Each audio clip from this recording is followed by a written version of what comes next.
2021년도 한 해를 저희들 사랑하여 주시고 이렇게 마지막 저녁 예배를 하나님 앞에 드리면서 하나님 뒤돌아보며 많은 생각을 하게 됩니다.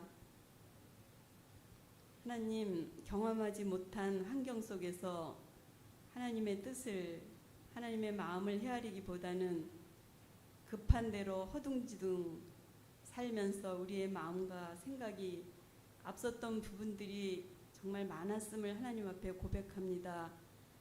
하나님, 우리의 믿음 없음을 불쌍히 여겨 주시옵시고 하나님, 회개하는 빈 마음에 하나님의 성령으로 채워서 정말 지혜 있는 사람으로 세워주시기만을 하나님 간절히 빌고 기도드리옵나이다.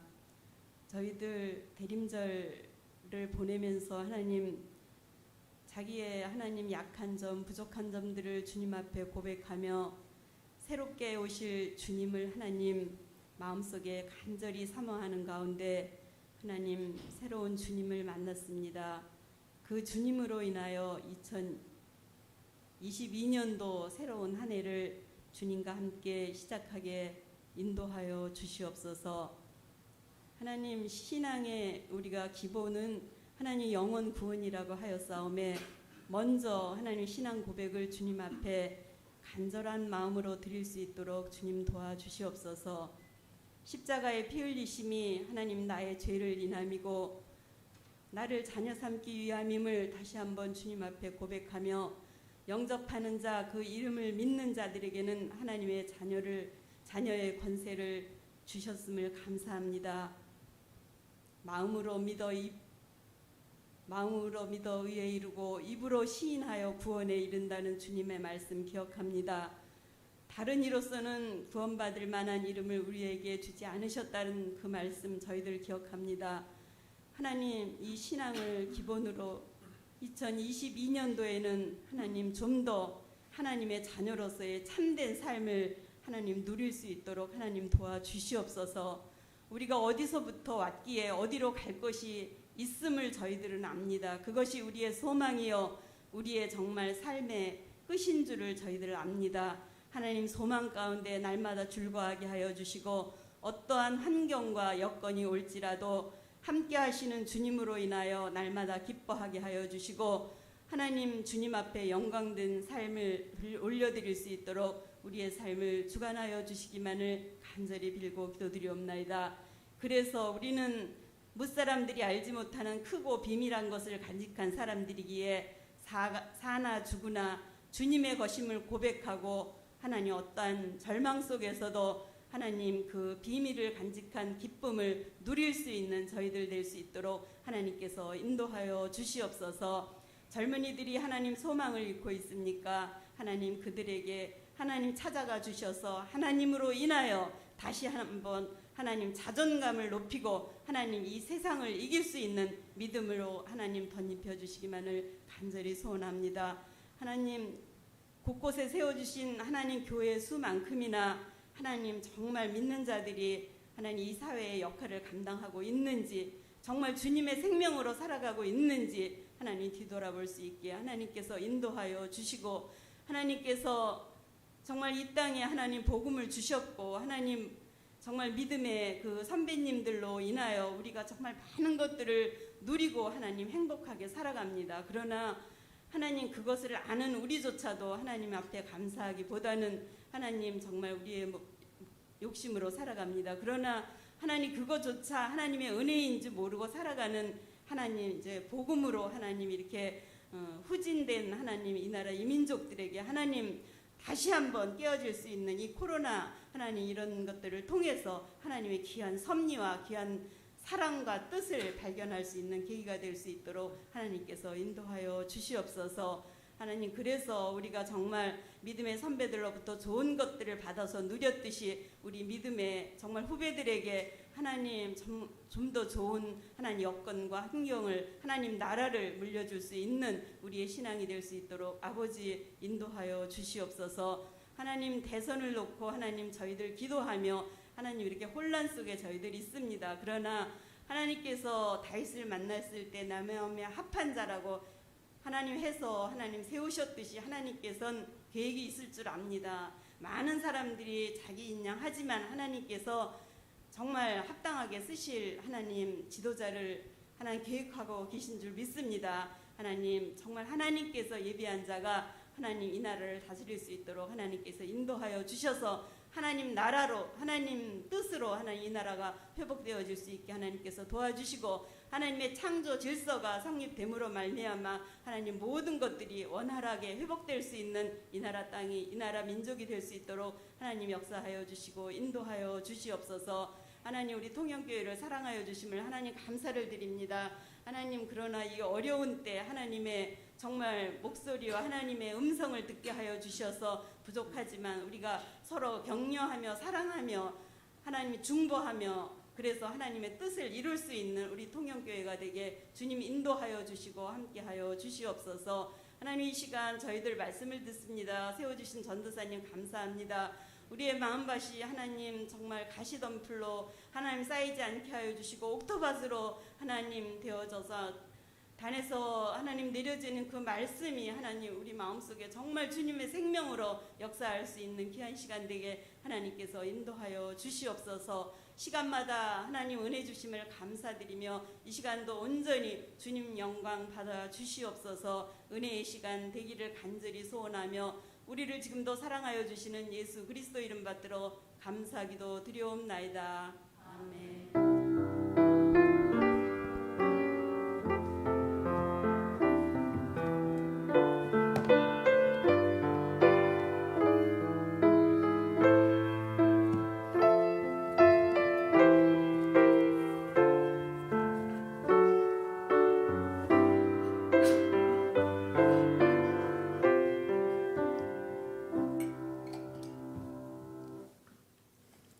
찬송가 206장입니다.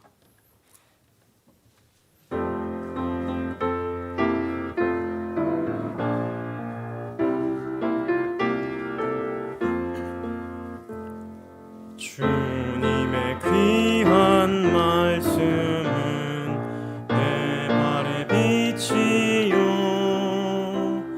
목마른 사막 길에서 샘물과 같도다. 궁출인 나의 영혼을 만나로 먹이고 내 갈 길 밝게 비추니 그 말씀 귀하다. 낮에는 구름 기둥과 밤에는 불 기둥 주 백성 앞에 나타나 인도해 주시네. 하늘의 깊은 지혜를 깨닫게 하시고 주 말씀 밝히 알도록 늘 도와주소서.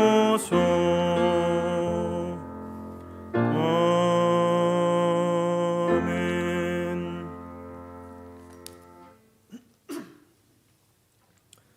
하나님 말씀은 갈라디아서 1장 6절에서 10절 말씀입니다. 신약 성경 301쪽에 있습니다.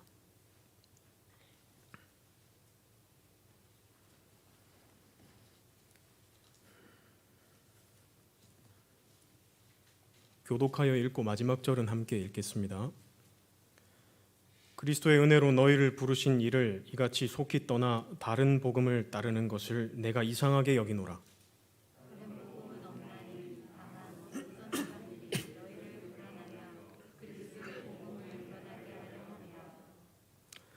그러나 우리가 혹은 하늘로부터 온 천사라도 우리가 너희에게 전한 복음 외에 다른 복음을 전하면 저주를 받을지어다.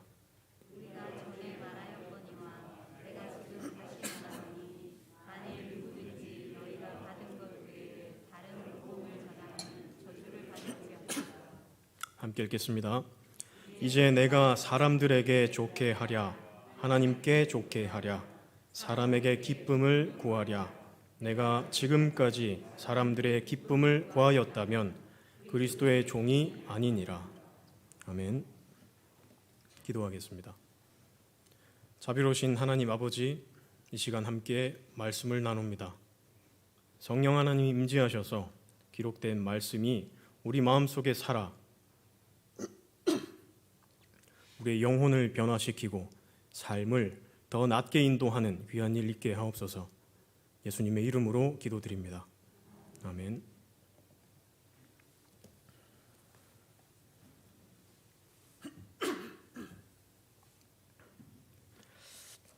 저 같은 설교자나 학자 같은 부류는 가능한 말을 정밀하게 사용하는 것을 좋아합니다. 또 그렇게 해야 하는 위치에 있습니다. 그러기 위해서 낱말의 숨은 뜻이나 계보 혹은 관련된 맥락을 드러내어서 각 낱말이 갖는 미묘한 의미 차이에 주목하는 번거로운 일을 훈련합니다.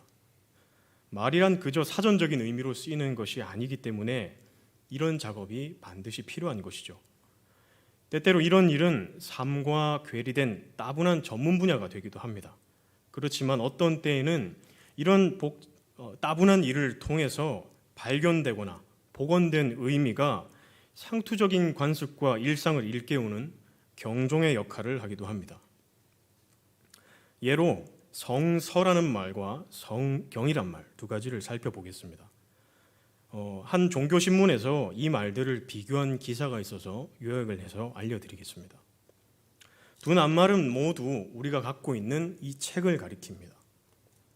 일상에서 이 두 말을 혼용하는 것은 그렇게 큰 문제가 되지는 않습니다. 우리가 갖고 있는 성경책을 보면 성경, 전서라고 되어 있죠.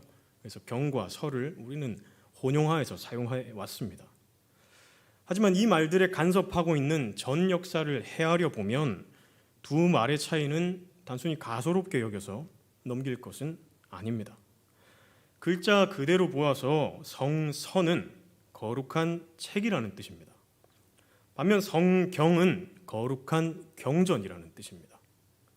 책과 경전이 갖는 중요도의 차이는 분명합니다만 모두 앞에 거룩한이라는 단서를 달고 있기에 느끼기에 그 차이가 어느 정도 상쇄되는 듯 보입니다. 그러나 경전은 전통에 의해서 완성된 기준으로 과거에도 앞으로도 이 기준은 변경될 수 없는 성질을 갖고 있습니다. 반면에 책은 다양한 읽기가 가능하다는 뉘앙스를 띱니다. 그런 다양한 읽기가 가능한 묶음으로써 성서는 비록 거룩한 책일지라도 분석적으로 읽든 신앙적으로 읽든 읽는 이의 이해와 책 자체의 역사성이 매우 중요합니다. 성경에 대한 이해, 이 두 가지 갈래 모두 우리 신앙에 매우 필요한 요소들입니다. 우리가 건강하게 신앙생활을 하기 위해선 성경에 대해서 이렇게 다양한 이해를 갖고 있어야 하는 것이죠. 성경은 하나님의 말씀으로 우리 신앙의 확고한 기준이 됩니다. 하지만 성경과 우리 사이에는 지리적으로, 시간적으로, 문화적으로 상당한 거리가 있습니다. 그렇기 때문에 우리가 성경을 바르게 알기 위해서는 여러 도구들을 통한 해석 작업이 반드시 필요합니다. 그 작업 중에 하나가 설교이기도 하죠. 문제는 이런 두 가지 이해의 긴장이 무너질 때 발생합니다. 성경을 연구하고 해석하는 일이 필요하다는 생각이 힘을 잃게 되면 우리는 성경과 우리 삶의 접촉점을 발견할 수 없게 됩니다. 그리고 전통에 의해서만 성경을 읽게 됩니다. 다시 말해서 교리적으로만 성경을 읽게 된다는 뜻입니다. 교리란 일종의 법으로서 기독교 신앙의 변질을 막기 위한 최소한의 안전장치입니다. 마치 우리 사회의 법이 그러한 것과 유사합니다. 그런데 생각해보면 법이 우리 각자의 삶의 세세한 부분까지 반영하지는 않습니다. 법은 금지와 가능이라는 두 가지로만 말하기 때문입니다. 생각해 보십시오. 우리 삶이 금지와 가능으로만 표현됩니까? 어떤 때 우리는 금지와 가능을 넘어선 의무나 윤리를 느끼기도 합니다. 정작 법이 표현하지 못하는 이런 것들이야말로 우리를 행복하게 하는 것들입니다. 교리가 법과 닮아 있기 때문에 신앙생활과 교리의 관계도 법과 우리 생활 사이의 관계와 비슷합니다. 교리는 분명히 성경과 교회의 전통에서 비롯된 것이지만 성도의 삶이 갖는 깊고 내밀한 차원까지는 온전히 나타낼 수 없습니다. 하물며 교리의 원천인 성경을 교리적으로만 읽겠다는 것은 둘의 포함 관계를 잘못 안 것입니다. 이런 읽기는 성경에 담긴 풍성한 신앙의 유산을 온전히 파악하는 일에 역부족일 수밖에 없습니다. 그 반대도 마찬가지겠죠. 성경과 전통에 대한 존경 혹은 감사가 없는 분석적인 눈이나 혹은 자신의 종교적인 체험만으로 성경을 해석하겠다 나서는 사람은 하나님의 말씀이 오늘 이 자리에서 어떻게 활동하시는지 온전히 파악할 수 없습니다. 그런 사람은 성서를 통해서 신앙의 고양됨을 체험하는 것이 아니라 자기 지식과 경험을 재확인할 뿐입니다. 그래서 그런 태도로 성경을 보면 실상은 자기가 성경을 보는 줄 알지만 그 실은 그저 거울을 보고 있는 것과 다름이 없습니다. 그러므로 말씀을 바르게 읽기 위해서는 이 두 가지 시각의 균형과 긴장을 이어가는 것이 몹시 중요합니다. 사실 이런 생각은 제가 여러분들께 독창적으로 알려드리는 것이 아니라 개혁가 마틴 루터가 평생토록 강조했던 바입니다. 그가 앞서 말한 두 극단적인 성경 읽기 사이에서 적절한 중간을 찾고자 노력했습니다. 로마 교회와 열광주의자들 사이에서 말입니다.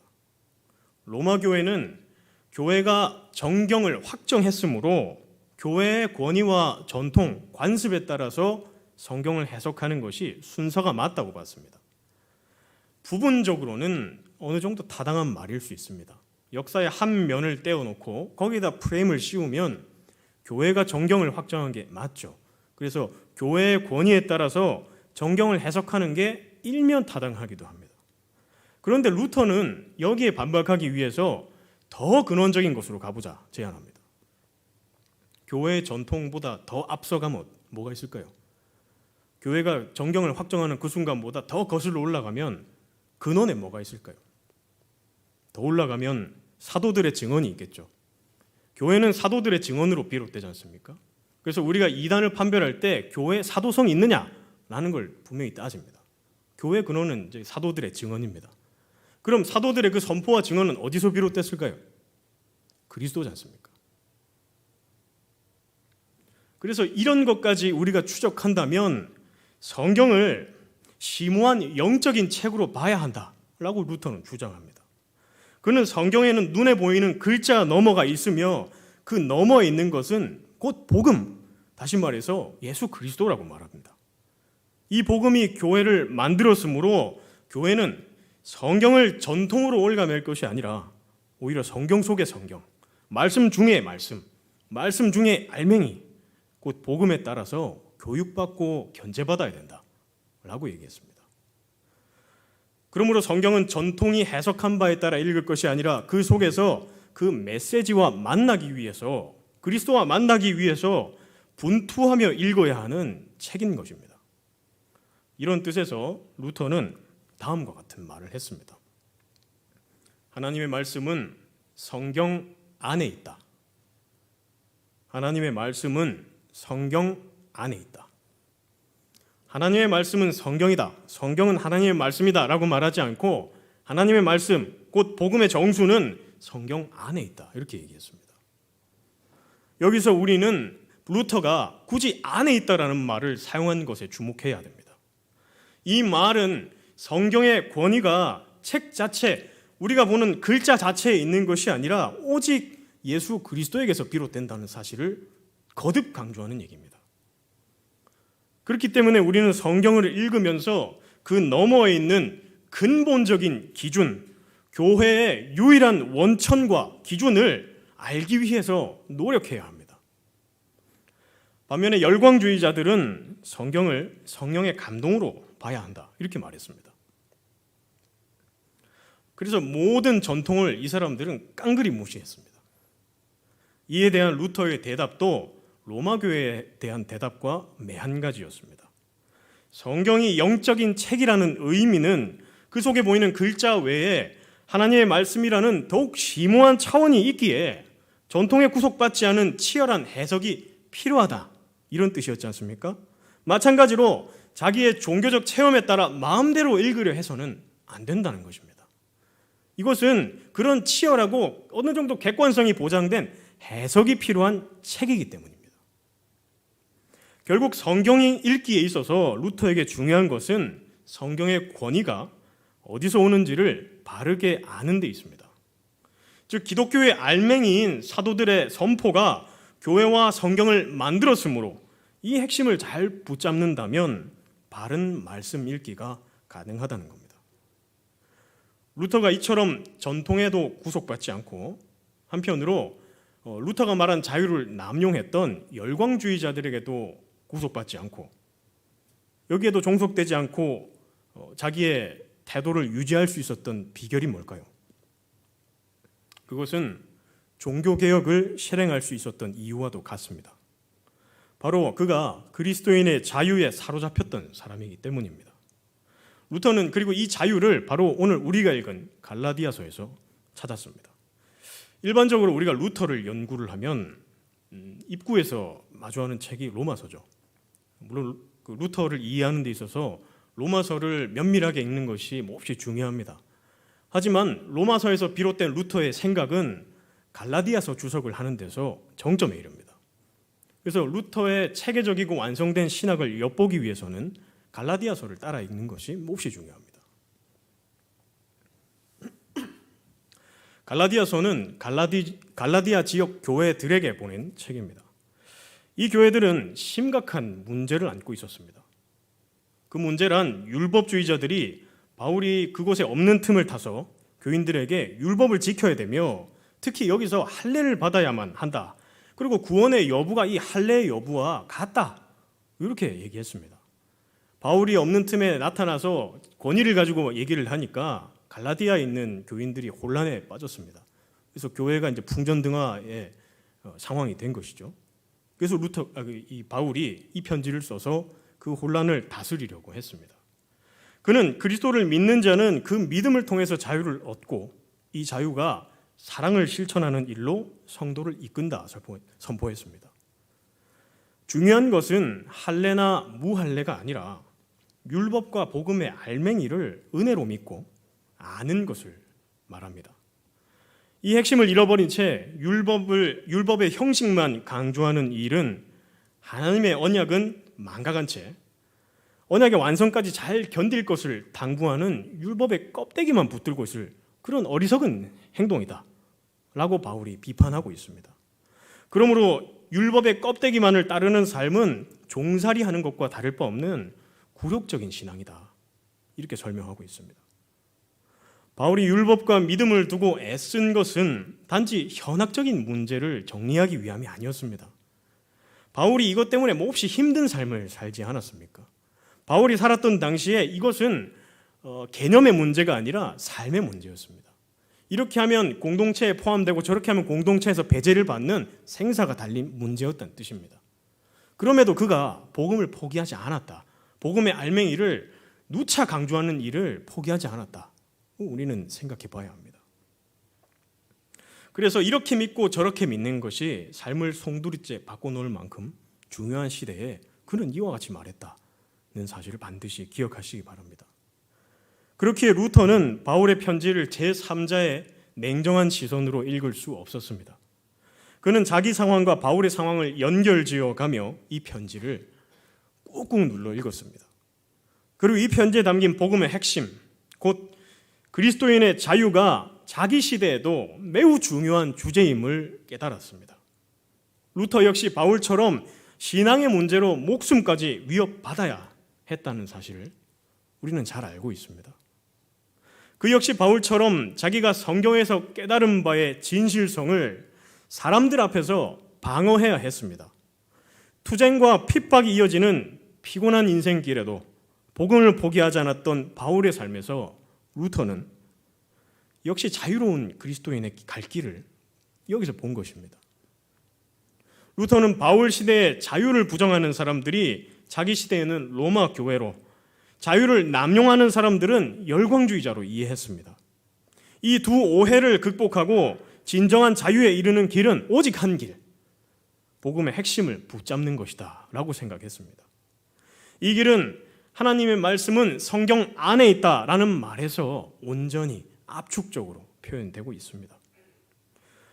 루터가 1535년에 갈라디아서 강해를 조금 고치고 갈무리해서 재차 출판을 했는데 오늘 우리가 읽은 본문 중 1장 9절을 주석하며 이렇게 적어놨습니다. 여기에서 바울 자신도, 하늘에서 내려온 천사도, 지상의 선생들도, 그리고 모든 스승들도 거룩한 성경에 복종한다 말했다. 여기서 말하는 성경이란 기록된 문자 자체를 뜻하는 것이 아니라 그것 너머에 있는 성경의 분명한 의미라는 말로 단서를 달아놓았습니다. 초대 교회로부터 루터까지 1000년이 넘는 시간 동안 교회는 복음으로부터 멀어져서 전통과 복음의 전후 관계를 망각했습니다. 루터는 이에 반대해서 교회의 근원을 다시 밝혀냈고 복음의 조명 아래서 그릇된 전통과 관습을 걸러내고 교회를 갱신시켰습니다. 그 과정에서 생긴 열광적인 사람들에게는 자신의 종교적인 체험과 복음의 핵심을 혼동해서는 안 된다라고 엄하게 경고했습니다. 이제 루터로부터 우리까지 500년이 넘게 지났습니다. 한편으로 루터가 겨뤘던 두 가지 극단은 사람에게 의뢰 나타날 수 있는 당연한 반응이다, 이렇게 볼 수도 있습니다. 성경 안에 있는 하나님의 말씀은 윤곽이 분명하지 않기에 핵심과 핵심이 아닌 것을 빵 자르듯이 분명하게 자를 수 있게 생기지 않았습니다. 그것은 마치 우리가 춤추는 사람을 보면서 춤 자체를 구별하듯이 또 아름다운 꽃을 보면서 꽃과 아름다움을 구분해서 생각하는 것과 닮아 있습니다. 둘은 뗄 수 없지만 다른 것이죠. 하지만 이런 긴장감에서 사람은 금방 지치게 되고 눈에 보이는 것으로 혹은 체험되는 것으로 이 긴장감의 자리를 대체하려 합니다. 이것은 어쩌면 사람의 당연한 습성입니다. 루터와 대립했던 사람들 중 한쪽은 교회의 전통에 긴장감의 자리를 내줬습니다. 전통은 보이니까요. 사제가 나와서 의식을 집행하고 빵을 먹고 포도주를 마시니까요. 다른 한쪽은 종교적인 체험에 이 자리를 내줬습니다. 그러나 성경을 보면 우리 주님은 자신을 보지 않고 믿는 자가 복되다 하셨습니다. 그러나 시각적인 욕구란 사람에게 너무나도 강력한 것이 아닐까, 그런 의문이 듭니다. 그리고 과연 우리 역시 이런 욕구에서 자유로울 수 있는지 생각해 봐야겠습니다. 개혁가들의 글을 한참이 지난 오늘에 읽더라도 이것이 그렇게 오래된 그림을 느낄 수가 없습니다. 읽는 내내 독자는 마음의 찔림을 경험하게 됩니다. 이것은 우리 역시 루터가 비판한 것처럼 이 긴장을 유지하는 데 성실하지 못했음을 스스로 알기 때문일 겁니다.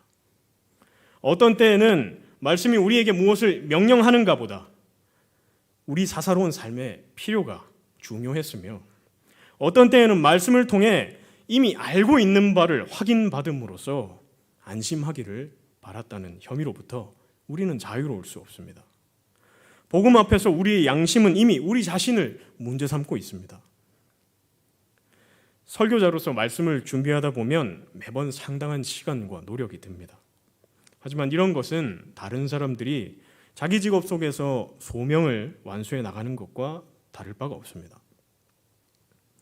설교자에게 있어서 진짜 어려움이란 말씀이 우리에게 질문만 하고 답은 주지 않는다고 느껴질 때입니다. 그 질문이란 이것이 과연 그리스도를 따르는 일인가? 라는 것으로 요약될 수 있습니다. 앞서 설교자는 말을 신중하게 하고 정밀하게 사용해야 한다, 그런 사람이다 라는 말을 붙였습니다. 그 이유는 설교자란 많은 사람 앞에서 말을 하는 것으로 하나님의 말씀을 듣는 자리에 있기 때문입니다. 그러나 이 과정에서 회중의 반응과 사회적인 맥락을 고려하지 않을 수 없습니다. 이것저것을 고려해서 말을 하는 것은 사실은 회중으로 하여금 이 말씀을 효과적으로 듣고 이해하기 위한 도구적인 수준에 그쳐야 됩니다. 그러나 때로 이 주객이 전도되는 상황이 없지 않다는 것을 고백해야 합니다. 저 역시 죄인됨을 벗어나지 못한 한낱 인간이라 하나님의 말씀과 예배 현장 사이의 긴장감을 이기지 못하고 어떤 때에는 교리적으로 안전한 말로, 또 어떤 때에는 사람의 마음을 거스르지 않는 말로 이 긴장을 상쇄하고 싶은 때가 있습니다. 말씀이 우리에게 던지는 심각한 물음에 무거운 표정으로 예배당을 나가는 모습을 보는 것보다 은혜 받았습니다 하면서 웃으며 나가는 모습이 제 마음에 편하기 때문입니다. 그래서 이것이 그리스도를 따르는 일인가 하는 질문과 씨름하면서 말씀을 준비하는 일은 한편으로 제겐 큰 기대이면서 동시에 무거운 짐이기도 합니다. 전하는 자나 듣는 여러분이나 모두 복음과 함께 이 긴장감을 평생 함께할 동지로 받았습니다. 다만 저 같은 사람은 이 강단이 비중이 크겠고 여러분은 여러분의 일상이 곧 강단인 것입니다. 삶이 여유로울 때야 이 짐을 지고 얼마든지 갈 수 있지요. 하지만 여유가 사라질 때 우리는 루터가 경계한 두 가지 극단의 유혹을 이길 수 없게 됩니다. 그래서 우리는 이 긴장감이야말로 그리스도의 자유임을 알아야 합니다. 이쪽 저쪽에 치우쳐서 일그러진 눈으로 세상을 보는 것은 마음에는 편한 일이나 결국 우리의 영혼을 포기하는 종살이와 다를 바가 없습니다. 오히려 우리는 이 긴장감이야말로 은총이며 구원의 표징이라는 사실을 기억해야 합니다. 한 해의 마지막은 지나간 일에 대한 반성과 올 일에 대한 기대가 은은히 섞여서 마음에 잔잔히 흐르는 때죠. 이때 우리가 반성하며 결별할 일은 무엇인지, 또 기대하며 기꺼이 받아들일 것은 무엇인지 자문해 보면 좋겠습니다. 오늘 우리가 읽은 본문에 대해서 루터가 쓴 주석의 후반부에는 이렇게 되어 있습니다. 이 말을 읽고 오늘 말씀을 맺겠습니다. 교황이나 어거스틴이나 바울이나 그리고 하늘에서 내려온 천사도 지배하거나 판단하거나 혹은 중재해서는 안 되고 오로지 성경에 대한 증언자, 제자 혹은 고백자가 될 수 있을 뿐이다. 기도하겠습니다. 자비로우신 하나님, 그리스도를 믿는 믿음을 통해 아버지는 우리에게 자유를 누리게 하셨습니다. 하지만 우리에게 삶이란 매 순간 무거운 짐으로 느껴져 아버지의 선물을 오히려 벌처럼 여겨 스스로 이 은혜를 포기하려 했습니다. 우리를 용서하시고 복음의 정신 앞에 서서 듣게 하옵소서. 바르게 말씀을 읽고 들어 바른 그리스도인으로 아버지 앞에 온 삶을 예배로 드리게 하옵소서. 예수 그리스도의 이름으로 기도합니다. 아멘. 찬송가 201장입니다.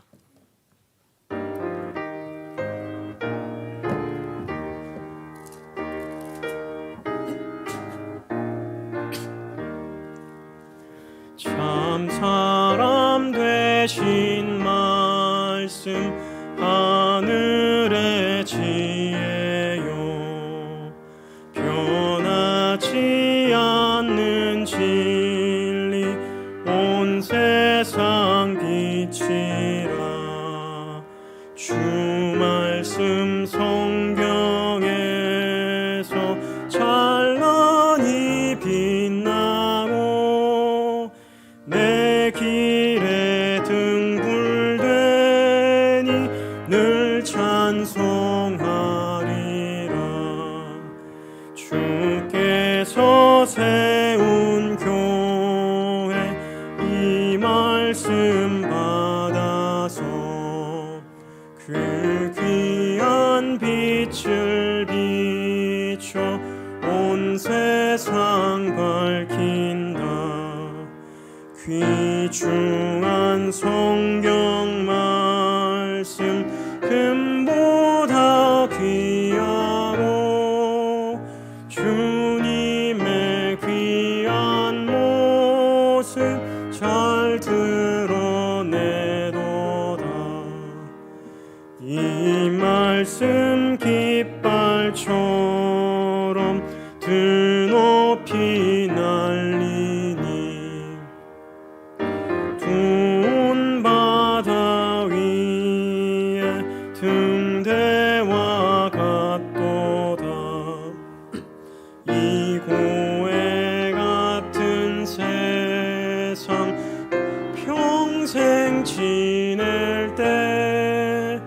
그 말씀 나의 길에 등불이 됩니다. 주님의 몸 된 교회 빛나는 등 되어 이 세상 만민 앞에 비추게 하소서. 조방황하는 길손 이 등불 따라서 주 얼굴 볼 때까지 잘 가게 하소서. 아멘. 담임 목사님 나오셔서 광고하시겠습니다.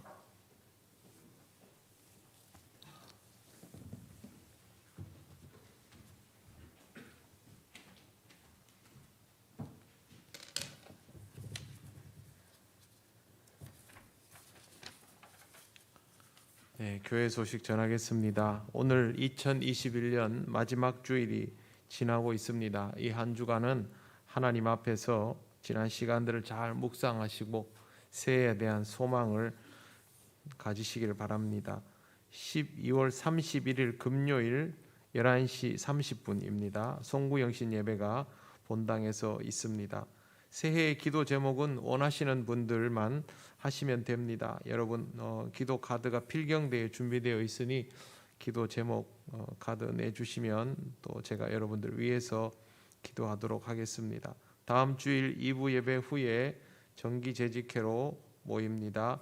2022년 구역 공과가 사무실에 준비되어 있습니다. 구역 예배 인도하시는 구역장과 권찰들은 구역 공과를 받아가시기 바랍니다. 비대면 상황이 많기 때문에 모임들이 쉽지 않지만 그래도 구역장님들은 항상 기도로 열심히 구역 식구들을 또 사랑하여 주시고 또 살펴주시기를 바랍니다. 축도로 예배 마치겠습니다.